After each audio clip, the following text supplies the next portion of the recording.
ભરૂચમાં કોંગ્રેસ પક્ષમાં એક બેઠક માટે બે અલગ અલગ ઉમેદવારોને મેન્ડેટ આપવાના મુદ્દે ભારે વિવાદ સર્જાયો હતો. આ મુદ્દાને લઈ પક્ષના કાર્યકરો અને સમર્થકોમાં અસંતોષ ફેલાયો છે. વિરોધ સ્વરૂપે ભરૂચ જિલ્લા કોંગ્રેસ પ્રમુખ રાજેન્દ્રસિંહ રાણા સહિત પ્રદેશ કોંગ્રેસના આગેવાનોના પોસ્ટર સળગાવી વિરોધ પ્રદર્શન કરવામાં આવ્યું હતું. આ ઘટનાએ સ્થાનિક રાજકારણમાં ગરમાવો વધાર્યો છે. આ સમગ્ર વિવાદ અંગે જિલ્લા કોંગ્રેસ પ્રમુખ રાજેન્દ્રસિંહ રાણાએ જણાવ્યું છે કે જે દાવેદારોને ટિકિટ મળી નથી તેમાં આક્રોશ હોવો સ્વાભાવિક છે, પરંતુ પ્રદેશ કોંગ્રેસ દ્વારા લેવામાં આવેલ નિર્ણય શિરોમાન્ય ગણાશે. તેમણે વધુમાં ઉમેર્યું છે કે શહેર કોંગ્રેસનું માળખું તેમની સીધી જવાબદારીમાં આવતું નથી, છતાં મોવડી તરીકે તેમને પર આક્ષેપો કરવામાં આવ્યા છે. આ સાથે તેમણે સંકેત આપ્યો કે સમગ્ર મામલે પ્રદેશ કોંગ્રેસ દ્વારા આગામી સમયમાં યોગ્ય પગલાં લેવામાં આવશે. ઉલ્લેખનીય છે કે કુતબુદ્દીન પટેલનું ઉમેદવારી ફોર્મ રદ થતાં તેમના સમર્થકો ભારે નારાજગી જોવા મળી હતી, જે આ વિવાદનું મુખ્ય કારણ માનવામાં આવી રહી છે. આ બનાવને પગલે ભરૂચ કોંગ્રેસમાં આંતરિક મતભેદો ખુલ્લા પડ્યા છે. તો બીજી તરફ આ અંગે શહેર કોંગ્રેસ પ્રમુખ સલીમ અમદાવાદીનું પણ નિવેદન સામે આવ્યું છે. સલીમ અમદાવાદીએ તેમના અને જિલ્લા કોંગ્રેસ પ્રમુખ પર લાગેલા આક્ષેપોને ફગાવ્યા હતા. સલીમભાઈ, તમારો પર આક્ષેપ છે કે આ ટિકિટો કાપવાની અને તમે ને જિલ્લા પ્રમુખે મળીને આ ખેલ પાડ્યો હતો. સામાન્ય રીતે જિલ્લામાં શહેરનું કોઈ ઇન્વોલ્વમેન્ટ હોતું નથી ને ટિકિટો કાપવાનો પ્રશ્ન નથી તો ખેલ પાડવાનો પ્રશ્ન નથી. 44 સીટોમાં માત્ર 2 સીટ ને એક જ સીટ પર વિવાદ હતો ને એનું સેટલમેન્ટ માટેની બધા પ્રપોઝલો એમને આપવામાં આવેલા હતા. મેં વાત કરી તે રીતે, પણ સેટલમેન્ટ ના થયું ત્યાં પછી નો રિપીટ થિયરી આવી. તો એમાં કંઈ જિલ્લા પ્રમુખને બદનામ કરવાની કે જિલ્લા પ્રમુખનું નામ લેવાની કોઈ પણ જરૂરત નથી. જિલ્લા પ્રમુખે જ્યારે પણ જરૂર પડી છે શહેરને કે જિલ્લાને માઇનોરિટી માટે પાર્ટી માટે ફ્રન્ટમાં આવીને કામ કરેલું છે ને કરે છે. પણ આવા વાદ વિવાદમાં ખોટી રીતે જિલ્લા પ્રમુખને કે જિલ્લાના કોઈ પણ આગેવાનને ચિતરવાની જે કોશિશ છે નિંદનીય છે ને એનું સખત વિરોધ કરું છું, એને કન્ડેમ કરું છું. ને જિલ્લા પ્રમુખ અને શહેર પ્રમુખ સાથે જિલ્લાને અમે સારી રીતે ચલાવવાની કોશિશ કરી રહેલા છે ને જે રીતે ઇલેક્શનમાં બીજા પ્રોગ્રામોમાં જે અમે પરફોર્મન્સ કરી રહ્યું છે તે લોકોના ધ્યાનમાં આવેલું છે ને જે લોકોના પેટમાં પચતું નથી એ લોકો આ વાતને આ રીતની જગાવે છે એવું મારું માનવું છે.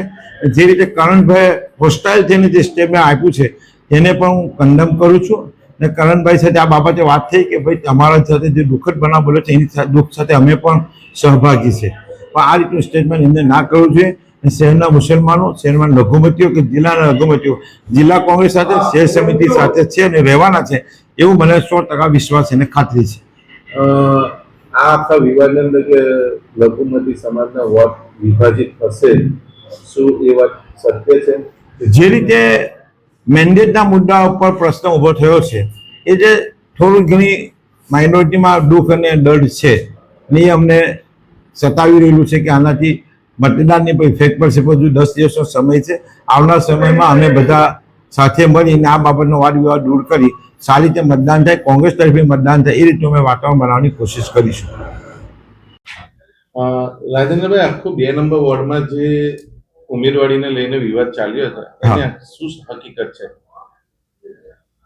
ગુજરાત પ્રદેશ કોંગ્રેસ સમિતિ દ્વારા જે નિર્ણય લેવામાં આવ્યો છે એ શિરોમાન્ય છે. પ્રથમ તો બંધારણ ભારતીય રાષ્ટ્રીય કોંગ્રેસના બંધારણ મુજબ ભરૂચ શહેર કોંગ્રેસ સમિતિ મારી અંદર નથી આવતી. હું ગ્રામ્ય જિલ્લાનો પ્રમુખ છું.